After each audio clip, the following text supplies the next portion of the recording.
बचपन में गली के सारे लड़के स्मृति ईरानी से डरते थे। आपकी पूरी दादागिरी चलती थी। गुंडे डरते थे, लड़के नहीं डरते थे। फर्क है, हर लड़का गुंडा नहीं होता।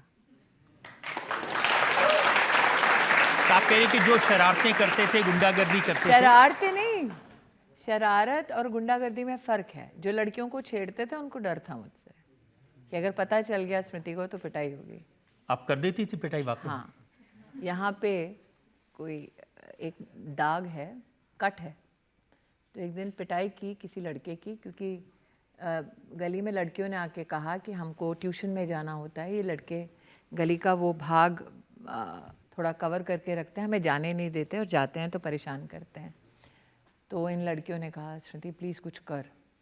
और माहौल ऐसा था कि हम अपने माता पिता को इसलिए नहीं बोलते थे क्योंकि वो आज से मतलब 35-40 साल पहले, क्योंकि माता पिता कहते फिर जा क्यों रहे हो वहाँ से। देखिए, आप छोटे तबके में लोअर मिडिल क्लास फैमिलीज़ में सबसे पहला रिएक्शन होता है कि भाई फजूल का क्यों सर मार रहे हो, अवॉइड करो। और मैं थी कि हम क्यों अवॉइड करें। तो उन्होंने कहा किया क्या जाए। तो मैंने कहा ठीक है, अब परेशान करेंगे तो मुझे बताना। तो मुझसे करीबन 3-4 साल बड़े थे वो लड़के। तो लड़का लड़की सब आमने सामने हुए।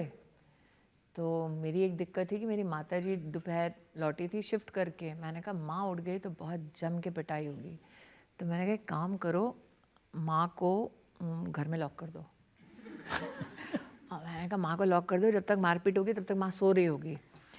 तो इतना हल्ला हो गया मार पिटाई में कि ये लड़के ने मेरा कॉलर पकड़ा हुआ था, मैंने लड़के का कॉलर पकड़ा हुआ था। बैल्कनी से माँ आ गई चिल्लाते हुए और माँ ने बोला अरे लड़की है छोड़ दे। और मैं बहुत एम्बैरेस हो गई। मैंने कहा इसको नहीं समझ आ रही है कि लड़की है, ये पीट रहा है क्योंकि मैं इसको पीट रही हूँ। उसमें लड़के ने जो मुक्का मारा उससे मेरा ये कट गया।